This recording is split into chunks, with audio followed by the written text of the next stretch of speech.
perkenalkan, nama saya Anissa Sidki, saya dari Fakultas Ilmu Komunikasi Universitas Ibnu Khaldun, Jakarta.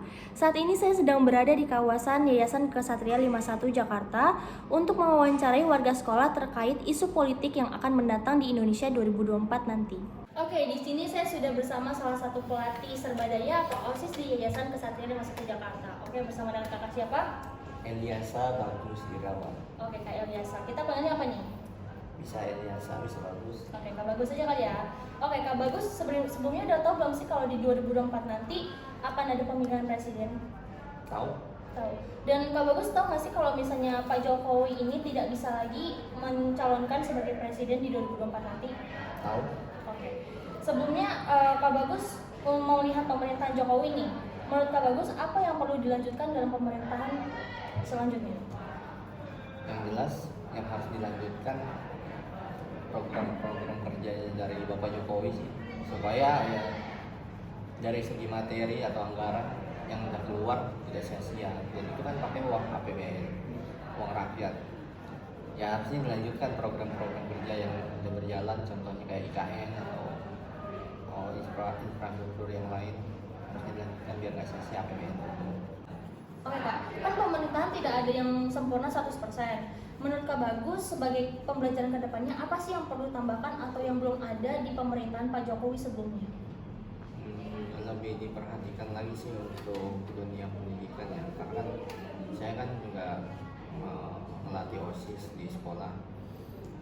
Terlebih khususnya sih ke konselingnya ya, atau bimbingan konseling atau BP. Karena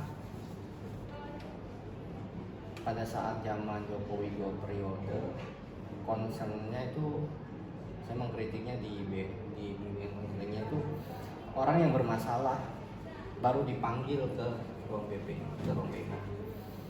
Enggak orang yang mau curhat atau mau cerita atau sharing, enggak ke ruang BK atau ke ruang BP. Itu sih permasalahannya, kenapa harus orang yang bermasalah. Nggak ditangani sebelumnya Ya, karena kan yang penting itu kan zaman sekarang kita melihat secara umum tuh fisik, cuma kita nggak melihat secara psikis.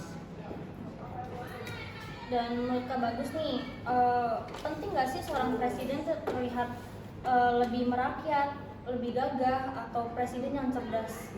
Menurut Kak Bagus, pilihnya yang mana?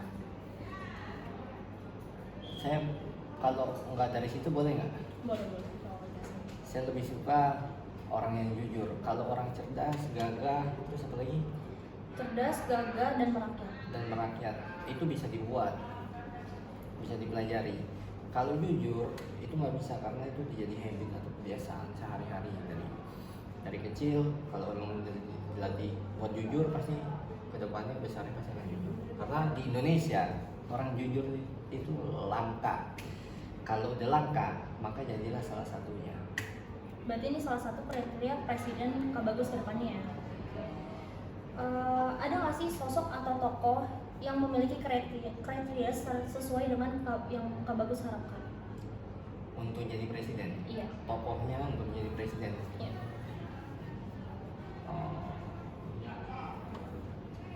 Saya sih maunya sih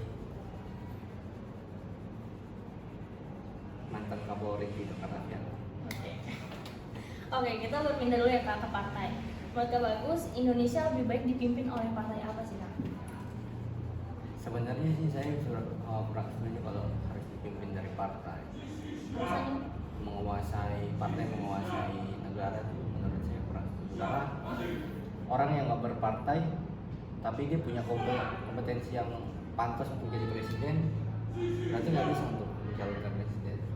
Seharusnya itu ada revisi lah dari peraturan, harus partai yang jadi presiden atau wakil presiden.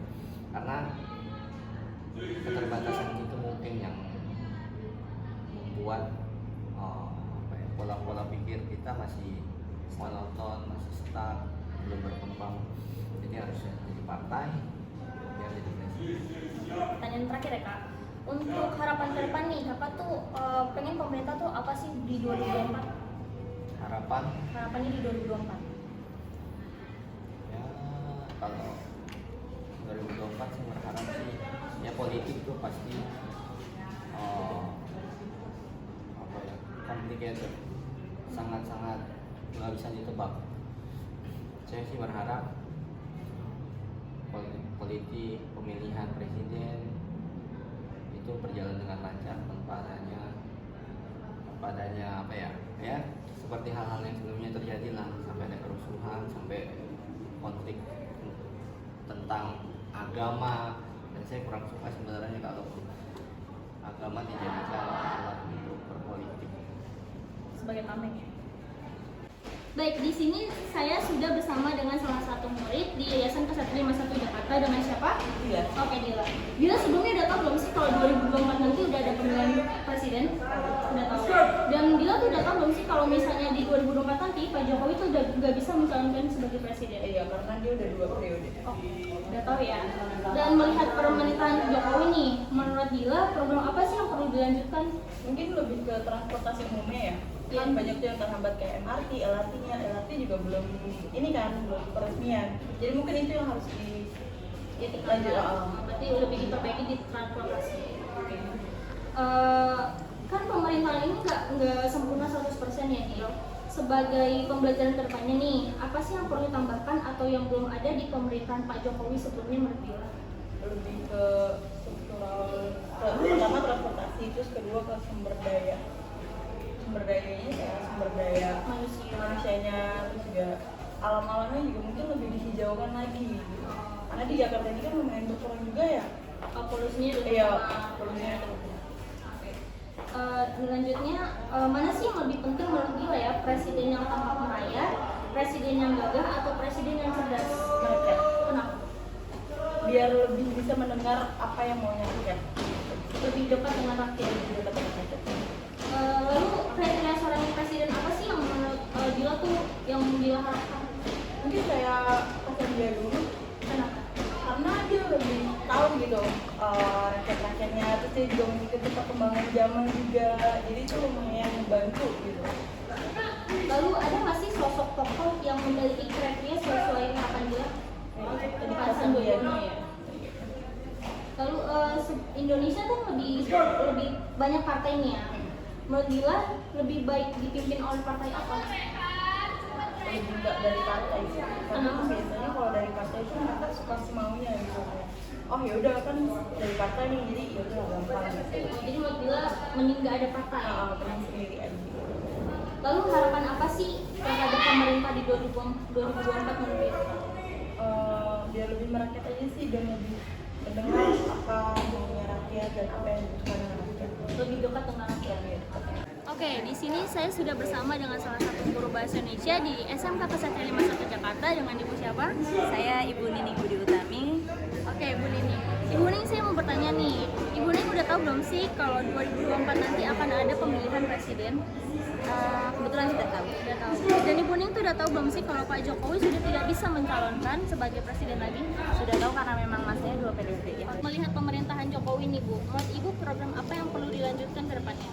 Untuk program Pak Jokowi, Buni kebetulan tidak terlalu memahami. Tapi yang Ibu lihat memang program Pak Jokowi ini lebih ke pembangunan ya, banyak jalan tol, banyak infrastruktur seperti itu. Menurut saya program itu perlu baik dilanjutkan lagi, terutama pembangunan yang IKN seperti dan Ibu benar. Kan tidak ada yang sempurna 100% ya Ibu. Sebagai pembelajaran ke depannya nih, apa sih yang perlu ditambahkan atau yang belum ada di pemerintahan Pak Jokowi sebelumnya? Menurut saya yang perlu direvisi ya, untuk ditambahkan saya nggak bisa komen gitu ya. Untuk yang direvisi mungkin sejauh ini pemerintahan Jokowi kan sering reshuffle ya, itu sebaiknya jangan dilakukan lagi mungkin dan sebagainya, karena membuat masyarakat juga karena kebijakannya berbeda-beda itu sangat merugikan masyarakat seperti itu. Lalu next question ya Bu, menurut Ibu mana sih yang lebih penting, presiden yang tampak merakyat, presiden yang gagah, atau presiden yang cerdas? Dari 3 Pilihannya. kriteria tadi ya, presiden yang merakyat, tapak merakyat. Kalau hanya tapak merakyat sepertinya belum tentu nanti ketika terpilih akan merakyat seperti itu. Menurut saya yang ketiga, presiden yang cerdas supaya bisa mengelola negara dengan baik. Lalu Ibu ada nggak sih kriteria seseorang presiden yang Ibu harapkan ke depannya? Kriteria presiden ke depannya Yang Ibu harapkan? yang saya harapkan yang bisa memahami rakyat dan bisa memajukan negara, mengurangi hutang negara. Oke, lanjut. Ada nggak sih sosok atau tokoh yang memiliki kriteria sesuai dengan yang ibu harapkan tadi? Kalau sosok itu mungkin Pak Prabowo bisa ya. Kenapa? Karena terlihat cerdas, tegas, dan duitnya banyak. Lalu menurut ibu nih, kita pindah ke partai ya bu. Menurut ibu Indonesia lebih baik dipimpin oleh partai apa sih? Masya Allah, partai kalau yang netral mungkin, kalau pendapat saya Nasdem. Pendapat ibu Nasdem ya. Lalu pertanyaan terakhir, apa sih harapan ibu buat pemerintahan ke depannya di 2024? Semoga bisa memajukan Indonesia, terutama membuat kebijakan-kebijakan yang bisa meringankan beban dari rakyatnya. Dari hasil survei wawancara dapat disimpulkan bahwa warga sekolah sudah mengetahui akan ada pemilihan presiden di 2024 nanti, dan mereka sudah mengetahui bahwa Pak Jokowi sudah tidak bisa lagi mencalonkan sebagai presiden karena sudah habis 2 periode. Dan untuk program-program Pak Jokowi, mereka lebih memilih melanjutkan program sebelumnya karena menurut mereka biaya yang dikeluarkan sebelumnya tidak akan terbuang sia-sia begitu saja karena itu adalah uang rakyat. Karena saya mewawancarai warga sekolah, makanya mereka berharap bahwa dunia pendidikan bisa ditingkatkan lagi untuk menghasilkan sumber daya manusia yang lebih berkualitas. Untuk sosok dan kriteria presiden, mereka mempunyai pilihannya masing-masing, tentunya dengan harapan bahwa Indonesia bisa menjadi negara yang lebih baik lagi ke depannya. Lalu mereka kurang setuju dengan adanya partai, karena menurut mereka dengan adanya partai terlalu mematokkan calon presiden hanya anggota partai saja, padahal banyak orang yang mempunyai potensi lebih besar untuk menjadi seorang presiden.